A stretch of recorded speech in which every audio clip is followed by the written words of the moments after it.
flag of the United States of America, and to the republic for which it stands, one nation, under God, indivisible, with liberty and justice for all. The nation, under God.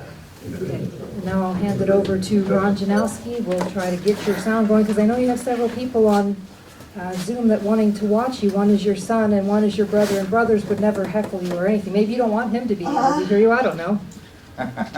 Do you have the clicker, or is that up there? I do, I'll get it for you.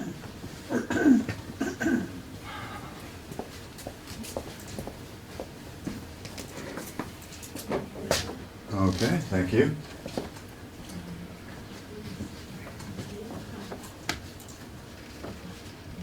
Okay, Teresa, I need to get you a better picture of me. Because this is not my best side. Here's what I look like. Great seeing you all. I always enjoy coming back and seeing you all, and frankly, hearing myself speak. Tonight, finish this sentence if you can. What does not kill us makes us stronger. Common statement from Nietzsche, the German philosopher. And it is a truism. It is life that is a struggle, always. It makes us stronger. It makes us tougher. I would venture to say, without knowing all of you here, that you all fell down a lot when you were learning how to walk. Struggle makes us grow. Struggle is part of nature. And the greater the struggle, the greater the growth. This can apply to individuals, and it can apply to entire generations. For example, consider the words of this young man. Born in 1841 in Massachusetts, at the age of 21, he left his studies in university to become a lawyer. Go ahead and keep going. We're not. And enlisted in the Union Army to fight against the great scourge of abolition, of the great scourge of slavery. By 1862, on September 17th of that year, he found himself a lieutenant, engaged in what history would identify as the bloodiest single day in American history, the Battle of Antietam in western Maryland. As he led his troops forward, he was suddenly struck. A shot through the throat, dropped like a sack of potatoes. His men marched on. They had to, and they left him on the field. But miraculously, he was not dead. I'm sorry, we're still having trouble trying to get in. I'm sorry to do this to you. Hold that thought.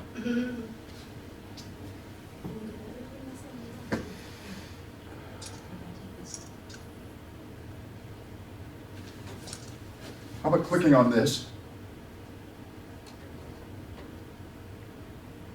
We're trying to get the Zoom set up. There's no audio on the Zoom right now.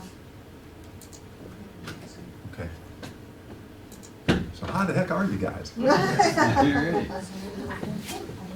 Good to see you again.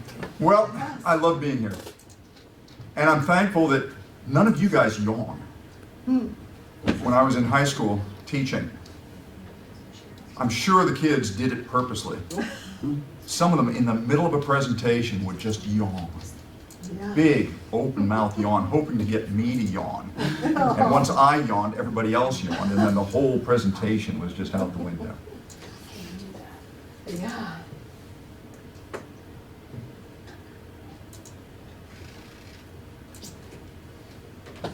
How we doing? We're gonna Better? try again. Shall we try again? All right. All right. We got it. Okay. Good. I don't know how. Don't ask me to do it again. Okay, so this young man left his studies to become a lawyer, joined the Union Army, and on 17 September of 1862 found himself in the middle of what history would define as the bloodiest day in American history, the Battle of Antietam. Forces clashed, and at about sometime around 9 o'clock in the morning, near a whitewashed church, this young man was suddenly hit by a shot straight through the throat, dropped him on the field. His men marched on. But miraculously, he was not dead. He awoke hours later in the darkness, surrounded by bodies, writhing, moaning, some forever stilled. But miracle of miracles, he was alive. He was found by a party of medical personnel. He was taken to a field hospital. He was bandaged and treated. Now, the word had not yet gotten to his father back in Massachusetts, a judge, that he was alive. And so his father had jumped on a train heading for Maryland to find his son's body and bring him home. History does not record, but we can only imagine the joy of father and son when they found each other in the field hospital. The young man recovered. He rejoined his unit and fought throughout the war with his Massachusetts field mates and survived. He went back to Massachusetts, continued his studies, became a lawyer, became a judge. And in later years, he went beyond being a mere judge, and we know his name. Oliver Wendell Holmes of the Supreme Court. Holmes was always mindful of the experience that he had gone through and the closeness that he felt with his company mates as he had gone through this struggle. He was often invited, and he never turned down the opportunity to appear and speak at meetings after the war in late May as the snow melted, when veterans would get together and they would decorate and remember their fallen comrades. Decoration Day became Memorial Day, and he was a favorite speaker. In 1884, he went to one such presentation, and he spoke these words: "In our youth, we were touched by the fire, and that made all the difference. Struggle makes us grow. The greater the struggle, the greater the growth. And so it has been for our country.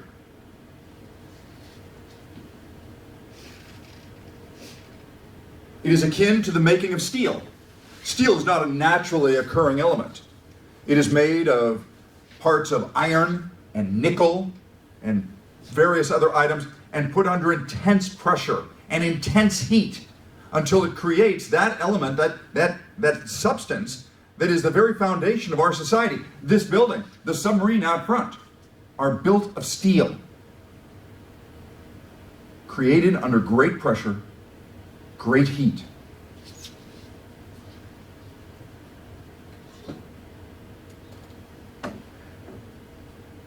In 1776, our founding fathers undertook to create something new, basing their work upon the writings of philosophers from the Enlightenment.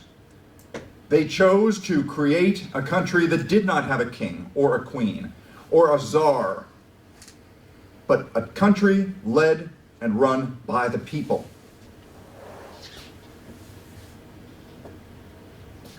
They chose to create a country that would be dedicated to liberty and the pursuit of happiness. A struggle, to be sure, and the struggles were many. For 200 plus years, we have struggled and we have fought.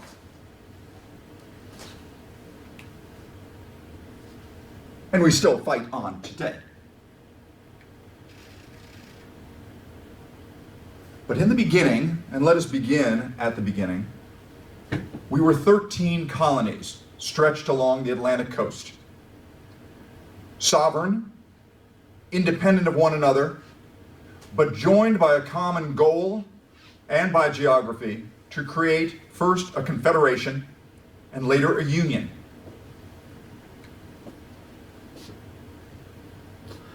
By 1859, it had grown to 35 states. Still largely sovereign.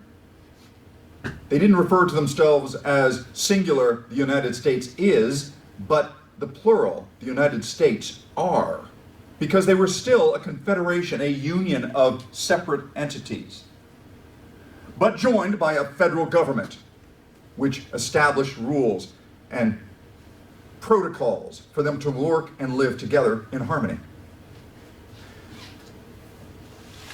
But despite the apparent homogeneity of the states, they had in fact over the 80 plus years developed into two very different countries almost, entities, northern and southern. And there would soon arrive an event that would challenge their continued union and would destroy or attempt to blow apart the Union as it had existed. This was the American Civil War from 1861 to 1865. Tonight, I will tell you of this war.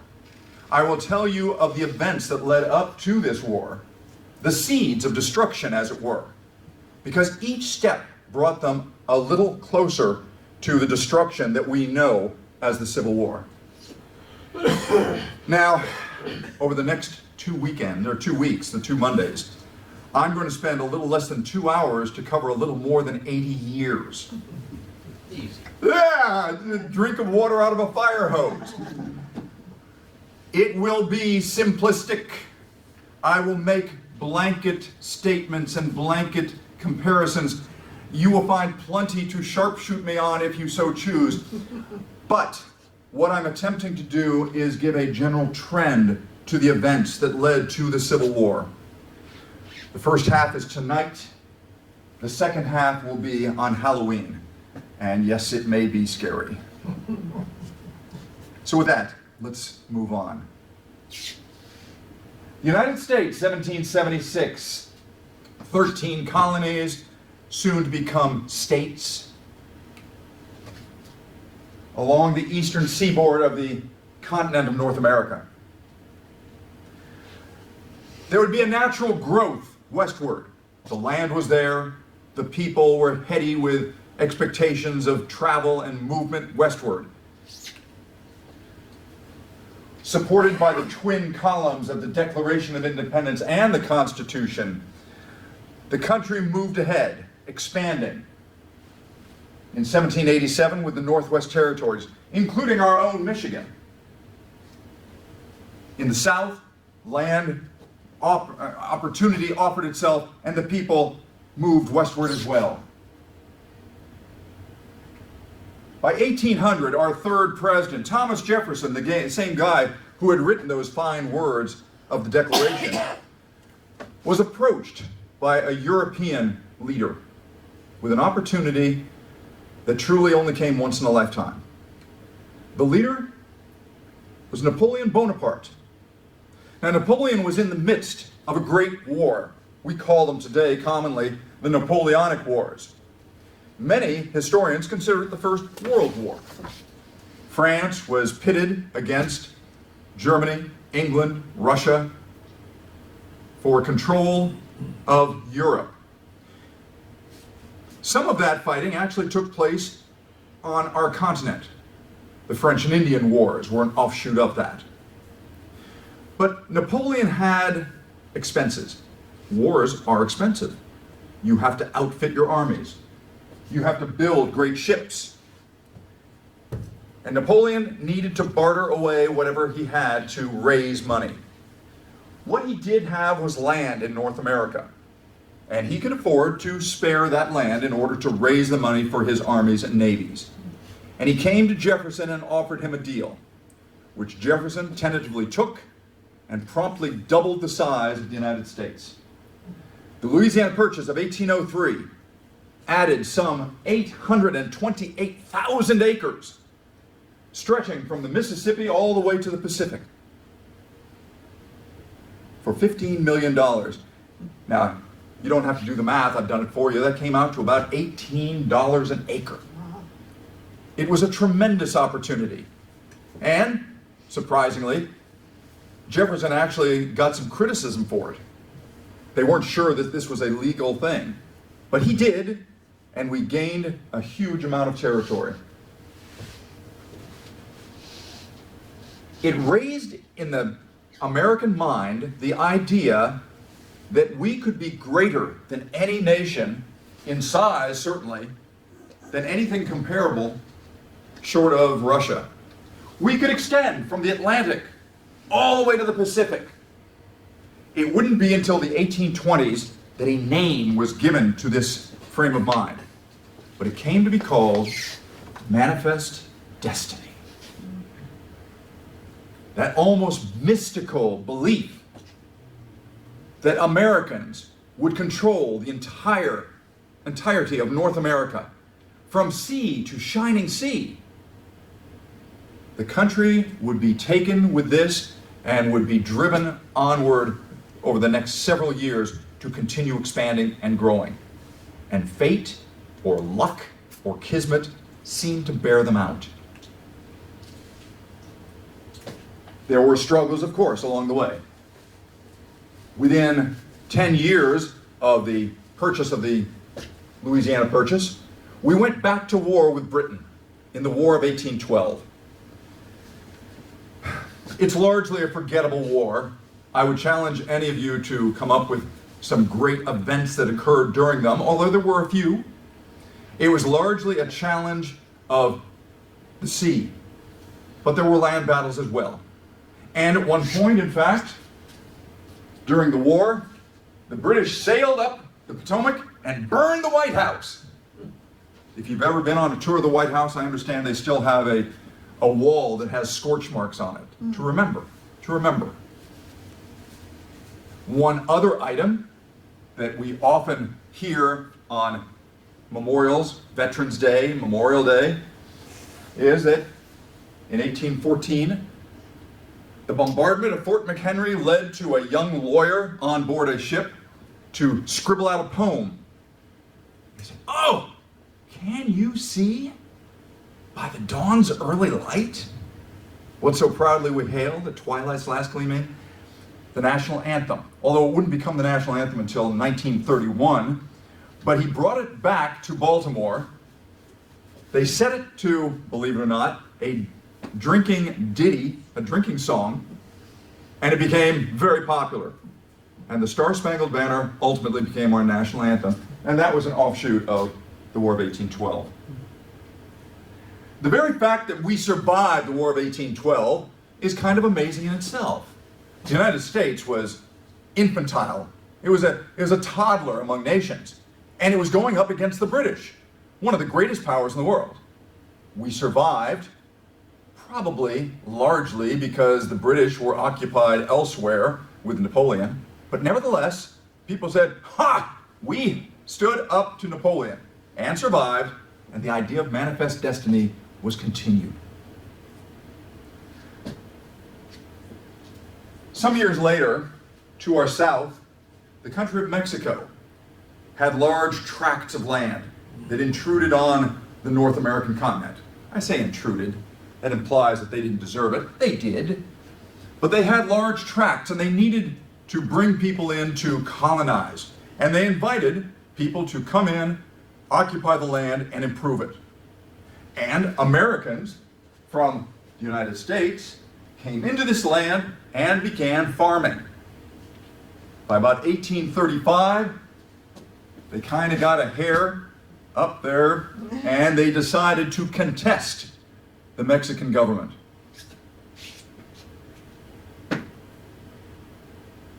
The state of Tejas was anglicized into the state of Texas.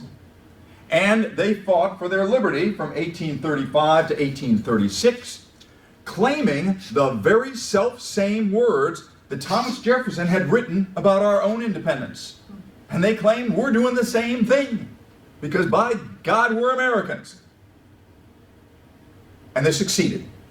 By 1836, they had gained their liberty from Mexico, but were not yet part of the United States. In fact, the United States was not ready to go to war over this land, and so for about 10 years, Texas became one of the only two states in our history to be a republic for a short time, a separate country. The other being California. But by 1846, the United States was now ready to claim Texas and ready to take the consequences of war, and they went to war with a vastly weaker opponent, Mexico. Over the period of 1846 to 1848, they fought Mexico ultimately winning the Treaty of Guadalupe Hidalgo, ended the war, and Texas was added to the United States as a territory. Along with Texas, there was other land, most notably California, and some other pieces as well.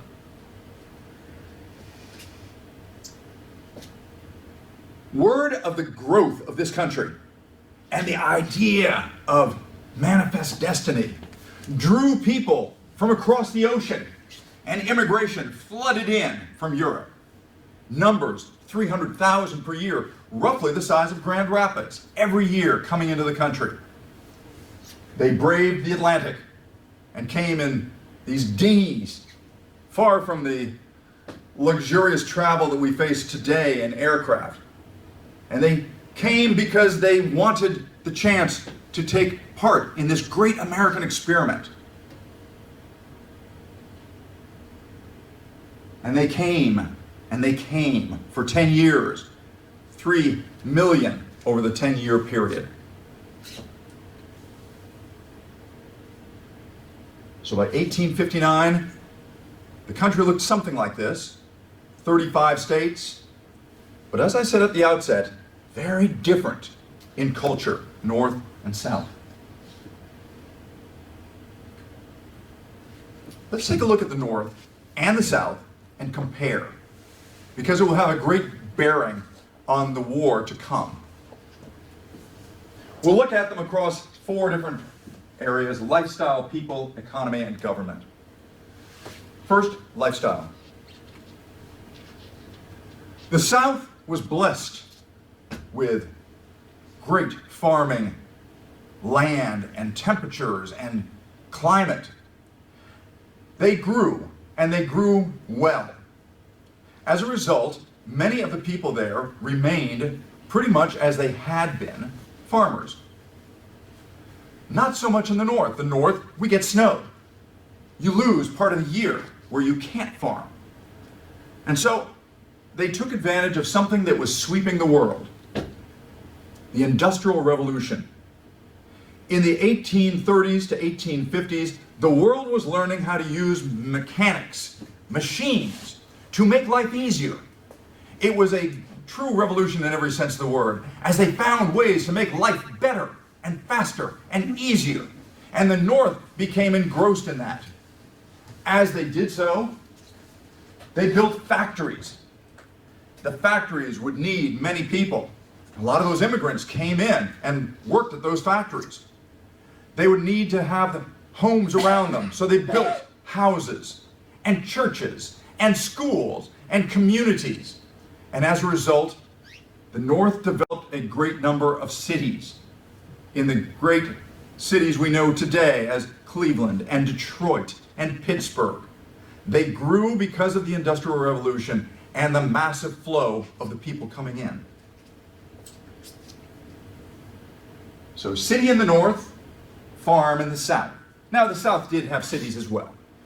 But by and large, and this is a blanket statement, the South was far more dedicated to farming, and the North had the manufacturing and cities. The people. Because most of the people coming in immigration went to the North, the population of the South remained much as they had been, very much English types. They respected the English way. They were very genteel, and I mean, if you think of something like Gone with the Wind, I mean, it was that sort of environment in which they maintained a small, dedicated population to farming. The North, however, had all those immigrants coming in, and they came and they flooded from countries like Germany, France, England, Italy, later the Slavic countries, Poland, Russia, all these countries flooding in. So you had a mixture of people in the North, you had largely English types in the South, and by the way, the population reflected this too. In the North, they were almost twice the size, and this was 1850. By 1860, it was even a greater disparity between North and South in population.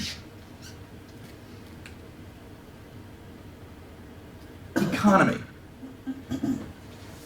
The Southern economy can really be captured in a single crop. Cotton. Cotton was grown in the South in great quantities. The soil was perfect for it. The temperature and the weather was great for it. And they grew some of the finest cotton in the world, rivaling that of even Egypt. Cotton was in great demand. France and England both had great industries of texture weaving. But they didn't have a whole lot of cotton. But they loved getting cotton from the United States. And they took as much cotton as the United States could come up with.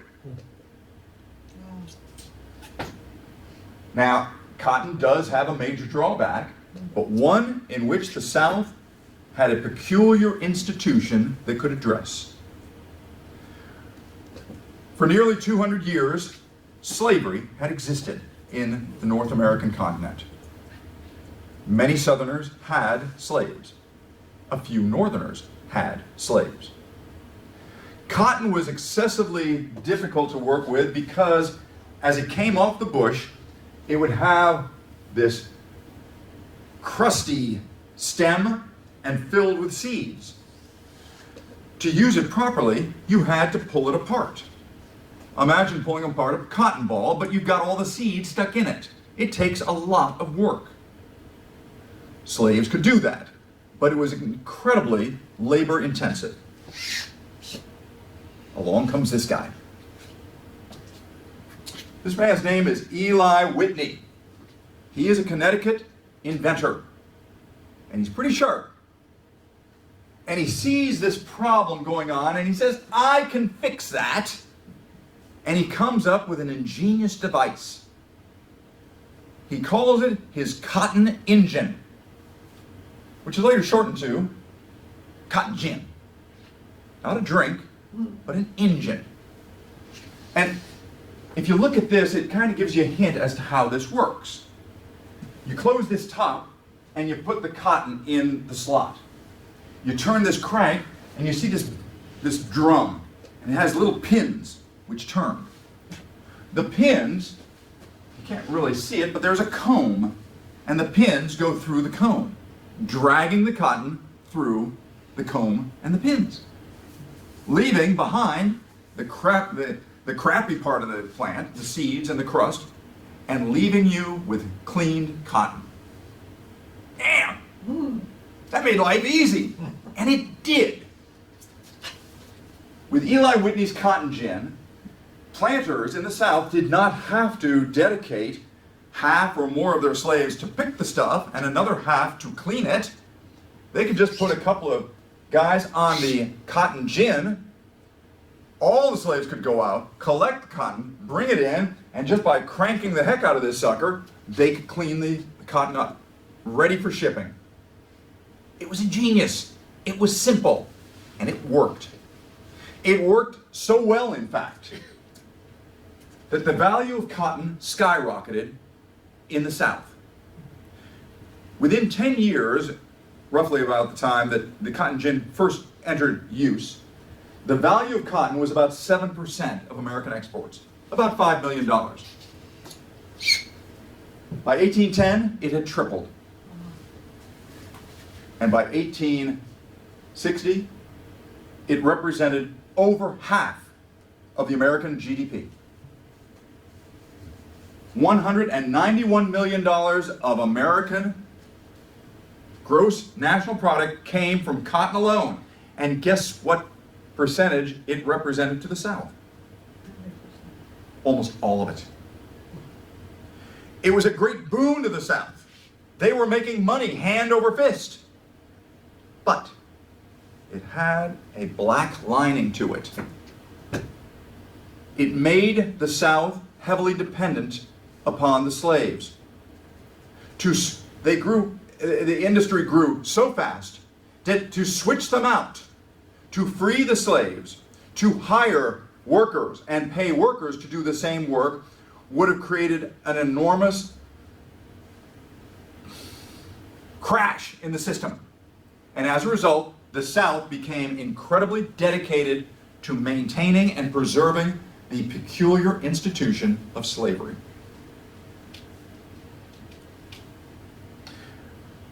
Just an aside, Eli Whitney invented the cotton gin in 1793. But he also, a few years later, invented something that would have a direct bearing on the Civil War. In 1797, he developed the concept of interchangeable parts. Prior to this, if you wanted to have a rifle made, you'd go to a rifle maker, and they would custom make a weapon for you. They would carve the stock, they would roll the barrel, they would hammer out the trigger housing and everything else, and they'd fit it together very carefully, and maybe after 6 months you'd get your rifle, and it would be a beautiful thing. It would work great. But it was costly and time-consuming.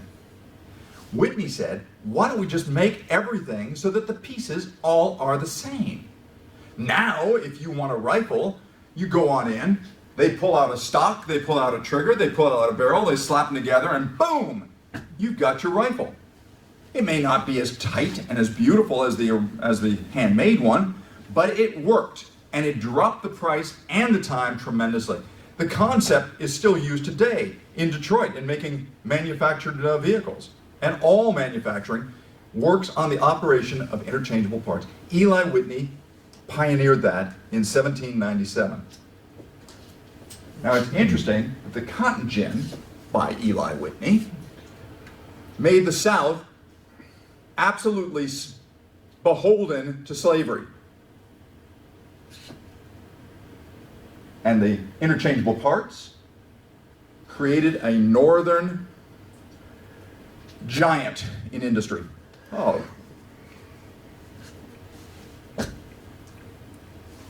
One man created both the cause and the solution. It's kind of an interesting insight, coincidentally. So, economy. North, industry. South, cotton. How about government then? Where do they stand on a federal centralized government? Well, their stance comes directly from industry versus cotton. For the North, as they created industry, they were competing with industry from across the Atlantic. If they were making shoes, for example, they had to compete with shoemakers in England who might send the products across. Now, if you were starting up from scratch, a shoe factory, you had to buy the land, build the factory, buy the machinery, hire the people, buy the leather. Costly, costly. Whereas a foreign company might send you stuff that they had already worked through those expenses, and they could undercut you and put you out of business. So a federal government, a central government, could put a tax or a tariff on items coming from Europe. And by doing so, they would raise the price of these products, which would then allow American industry to compete. Tariffs helped the northern industries as they grew. So the North was very in favor of a central government. How about the South? Cotton. Their cotton was in demand. France and England wanted as much cotton as they could get. The United States government gets in the middle of that, and they are seen simply as stealing some of the cotton growers' money. They didn't need protection by the government. They didn't want the government in the middle of their sales. So there was a strong feeling of government is good by the North, not so good for the South.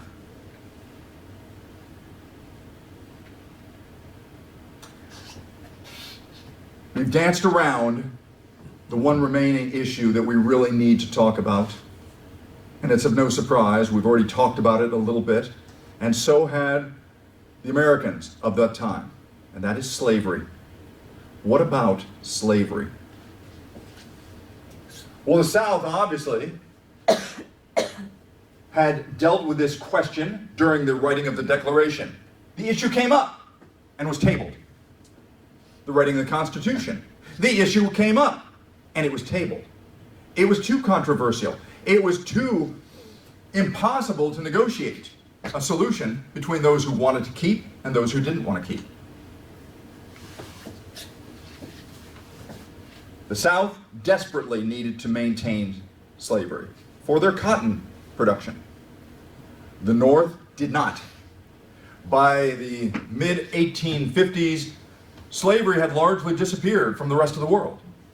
In the Western-style countries, only two countries still had slavery, the United States and Russia with their serfs. And by 1862, serfdom would be eliminated, leaving the land of the brave and the free the only ones maintaining human bondage. The North would have none of it. It wasn't just a matter of no. It was hell no. No!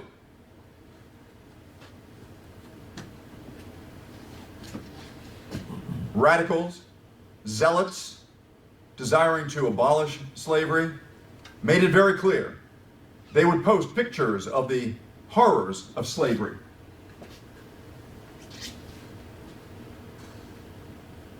The brutality.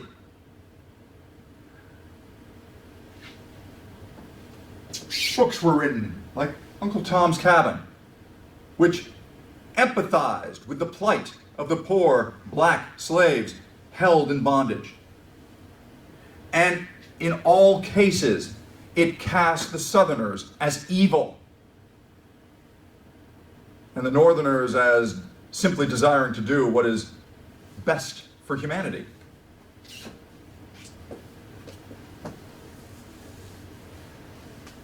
It created a situation in which the United States was at war with itself in morality, whether to keep slaves or not.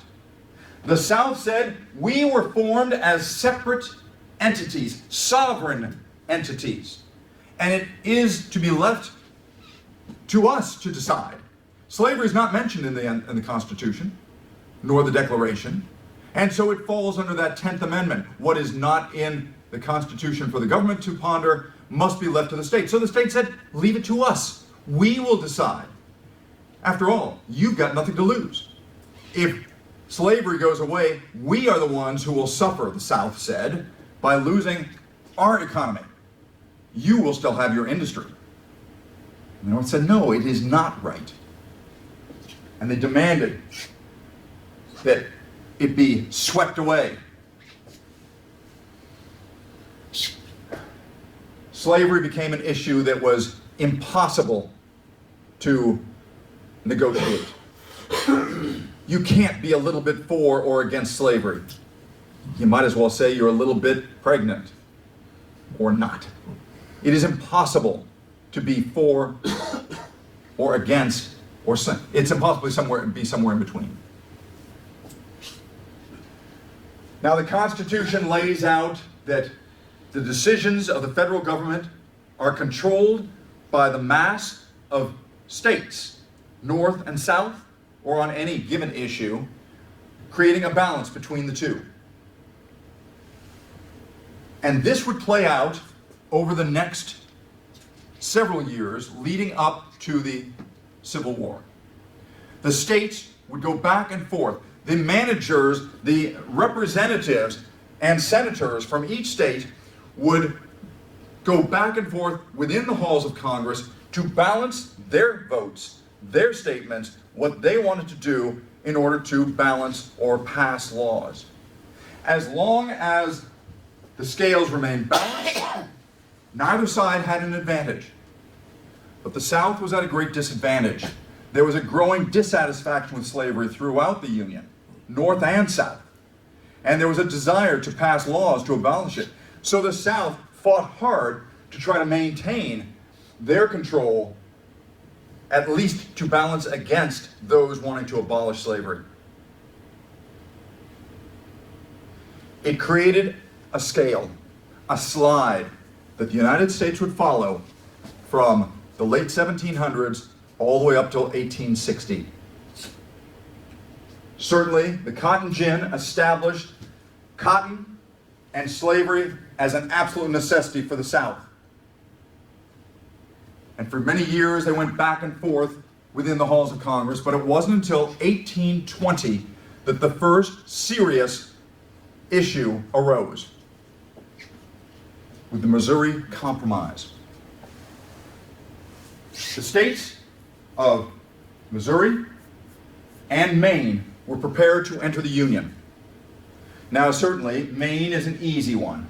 Far north, New England, no slaves. It came in as a free state.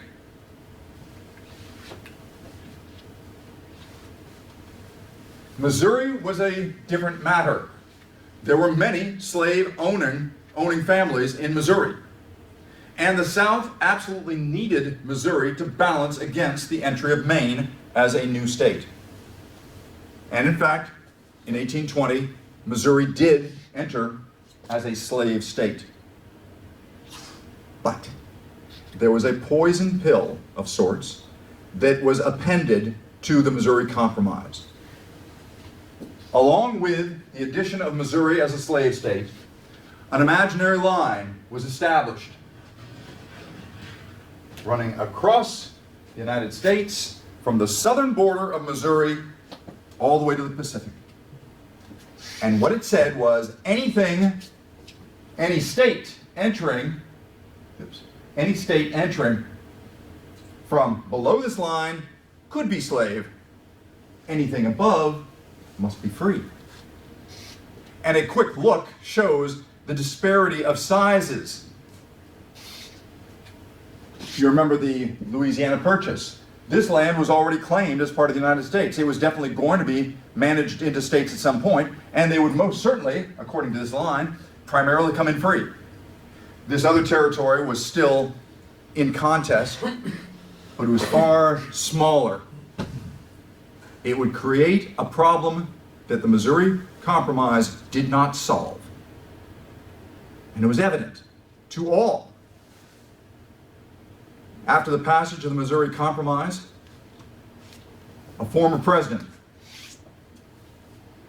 John Quincy Adams, one of our few presidents who, after being president, actually became a member of Congress, he declared, "Ain't over yet. We've only kicked the can down the road. There's more to come, and it will not be pretty."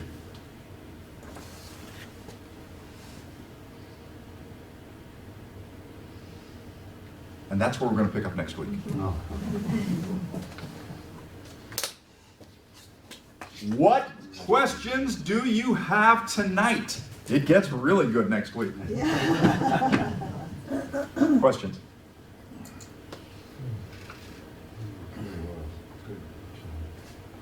Don't wake up. Yeah. You covered it too well, there's nothing left. Yeah, I'm trying to think of, there's all kinds of gaps, of course, but then you have to be under the circumstances. Yeah. Right, you're trying to cover too much time. We went from 1776 to 1820 in about 45 minutes. There's a few things in there worth noting about that. One is the economic investment the South made in slaves. Yeah. This constituted the largest single capital investment they had. The property value of slavery was greater than anything else they had, including their land. Absolutely. So ridding slavery would be economically disastrous, not just because of cotton. Even if you said we have to pay these people now, you're basically saying it'd be strictly from an economic sense. Like, nothing good about slavery. But strictly from an economic sense, it would be as if you built a house of your own from the ground up, using your own labor, your own resources, all the money you could save. And when you got somewhere down the road and you got done, the state said, we're going to give your house away, and there's nothing you can do about it. Yeah. That economic investment was gone. They should have done something about it long before. They should have seen this thing down the road and said, we can't go this way forever. We should start making the plans to change. The northern industrialists saw we can work people for basically wages so low it would be equivalent to slavery. Yeah. So you don't need to do this, but they wouldn't have it. Lincoln, and we're talking 40 years after the Missouri Compromise, Lincoln, upon his entry into office, harbored an idea of emancipation by spending $400 per head for each slave in the South. Now, I didn't do the math, but the numbers were about 5.5 million slaves in 1860. Times 400, kind of costly. And in fact, the South, for several reasons, simply didn't buy into that. He also considered briefly the idea of actually colonizing other parts of the world. He didn't feel that the South, that the blacks could get a legitimate chance living in a white community free. And so he looked at possibilities of establishing colonies in Africa, in the Bahamas, and one of great interest was along the coast of Panama. There was an abolitionist who owned a lot of land that apparently had a lot of value both economically and mineral-wise, that they considered, let's move them down there. But those didn't come to pass either, obviously. Though they had already had a freed slave settlement in Africa. Liberia. Right, in Liberia. Right. And Monrovia, the capital. Yeah. Yeah. But a lot of slaves said, I was born in this country.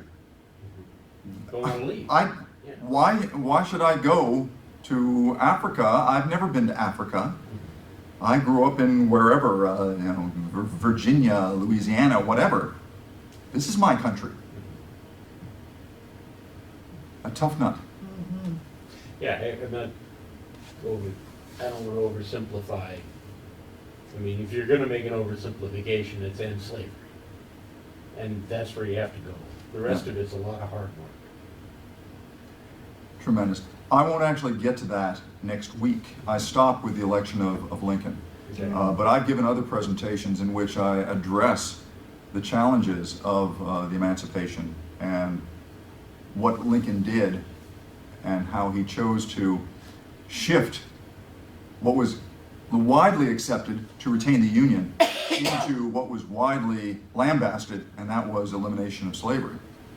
He caught a lot of grief from even the Army for changing it to that, but he changed it in order to fire the discussion, to fire up the emotions, saying we are for freedom, and to stop England, quite frankly, from recognizing the Confederacy as a country, which would have been disastrous. Because they were tempted many times to recognize the South as a separate country. But we're getting away. Yes? Yes. You talked about immigration from other countries to the north. Was there very much travel from the South, people who disagreed with slavery, who didn't own slaves, who wanted to come north and be part of the North? Do you have any information on that? Well, there was a large number of the Southern population that were against slavery, and they supported the Union. Portions of Western Tennessee and Kentucky were constantly under siege by the Confederacy during the war because they supported the Union. A part of Virginia was so in favor of maintaining the Union that in 1862 they split from the Union and became the state of West Virginia. So there were large numbers. They didn't necessarily move forward or move north, but they voiced their opposition to slavery during the war. But no, I don't have a lot as far as moving north. They loved their country. They loved their states. In fact, in large part, people of the 1850s were more loyal to their states initially than to the United States. They saw themselves as Virginians or Tennesseans or whatnot.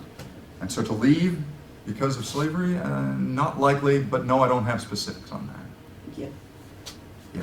Well, you're talking about that loyalty to states. I think it drove a lot of the people who fought for the South, who didn't own slaves, Yeah. was not their support of slavery, but it was the support of their state. Absolutely. Robert E. Lee was offered the command of the Union Army. Lincoln called him in and said, Winfield Scott says, "You the guy." And Lee said, "Let me think about it." And when Virginia seceded, he said, "I cannot go against my state." And he left. Yeah. West Point had a huge schism of Southern cadets and Northern cadets who went north or south. Longstreet, James Longstreet, was best friends with Sam Grant. He was best man at Grant's wedding and ended up being number 2 under Robert E. Lee and fighting against Ulysses S. Grant. There's a good article in National Geographic History magazine I just saw at the library a few days ago. Yeah. That talks about Grant in the war, and one of the things that he mentioned that he held for his success was his knowledge of all these other people. Yes. All these other people. There was, I forgot who the character was, who the person was at Vicksburg, or the battle after that, I forgot which one it was, I get mixed up in my head. But the person who knew him, he knew him well, and he said,